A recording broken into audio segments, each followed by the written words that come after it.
As an investor in Tesla, I know what you're going through. Recall after recall. Tesla's recalling nearly 200,000 vehicles because the backup camera can malfunction while the car is in reverse, increasing the risk of a crash. Now, this recall covers certain 2023 Complaint after complaint. A Tesla owner filing a complaint accusing the company of allegedly violating California privacy law.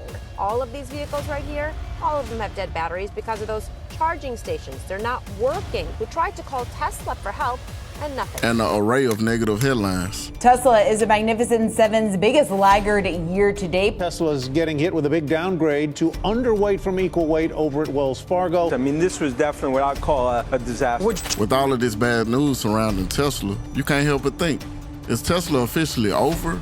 Or is this an attack against Tesla and their founder? This video is what they don't want you to know about Tesla and their founder, Elon Musk. Money can buy you a lot of things, but apparently protection isn't one of them. You already know what time it is, so let's clock in. Chapter 1, they want him dead. I knew that I would be, there would be a zillion slings and arrows coming my direction because the woke mind virus and various other sort of falsities are not going to take it lying down.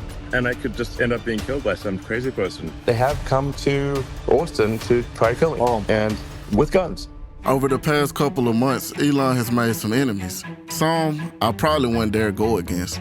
I mean, having a beef with Larry Fink and George Soros is something you may want to rethink, but... Elon Musk calling ESG a scam.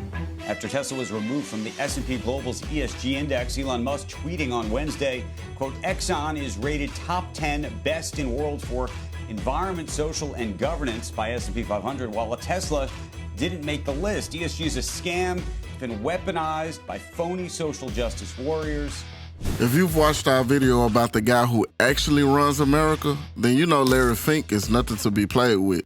With Elon calling him and George Soros some phony justice warriors, I think Elon just started a beef that may be too much to handle.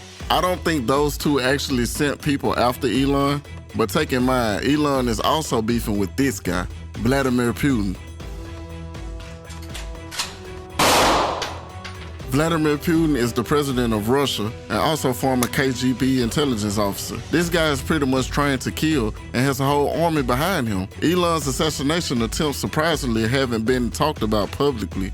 They're only talked about on X, which made people believe this purchase was the downfall of Tesla. But what if I told you buying Twitter wasn't just a way to expand Tesla? Chapter 2, the X that hears me out. You operate or were operating a series of accounts which provide automated updates that track a number of individuals and entities by tracking their jets. Twitter suspended all of those accounts today. Before buying Twitter, Elon Musk was sending complaints privately to Jack Dorsey and Parag Agrawal about this Twitter account that's following his plane. At Elon Jet, it's literally an account that tracks the whereabouts of his private plane. Elon was very unhappy with this, and so he complained to Parag in January of 2022, asking for the account to be removed, and Parag essentially ignored him. What was interesting about that timing is that at the very end of January 2022, Elon Musk started buying shares of Twitter. You could imagine that he wants this account removed. They're not doing it for him. What could you do if you had more money than you knew what to do with? Well, you could become a shareholder in that company and try and use your position as a shareholder to sort of pressure them to take this account down. And he created an entire new policy at Twitter, like on a whim, doxing someone's real-time location and how Elon Jet violated that policy. And now Elon Jet does exist, but it's like a 24-hour delay. So basically you can find out where Elon flew yesterday versus like where Elon is flying right now. When you are one of the richest men in the world, protection of yourself, family, and assets are your top priority. Yes, the purchase of Twitter was more than just about expansion. It was about protection and freedom of speech. Many prominent figures have been banned from social media like Donald Trump, the Honorable Minister Louis Farrakhan, and more. When you say something the higher-ups don't like or have too much influence, they try to silence you by banning you from all social media platforms.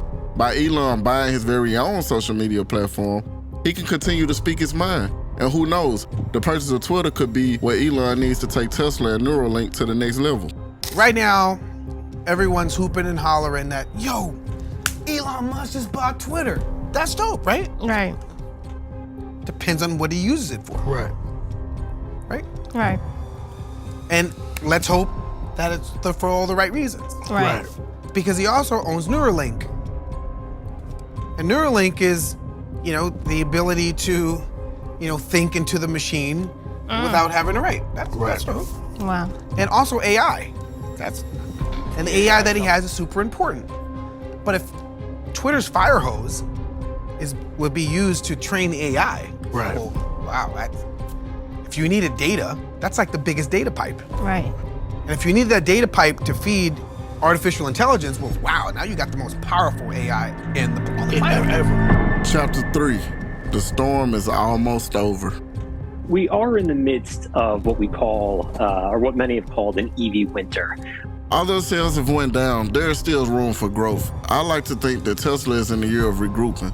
Please remember, what comes up must eventually come down. Ever since COVID-19, Tesla has been on a steady rise and even did 2 stock splits within the last 3 years. Tesla is still the top dog of the EV space and has tremendous upside that makes the stock more superior than others. Energy storage. Nobody's talking about this. This is trillions of dollars of opportunity. Problem is, it's like decades away potentially. These guys have 15% market share in this business, and the profitability is higher than the profitability of cars. And that's just one upside. If you would like for me to do a full video on the advantages Tesla have over the whole entire EV market, drop 3 red car emojis in the comments.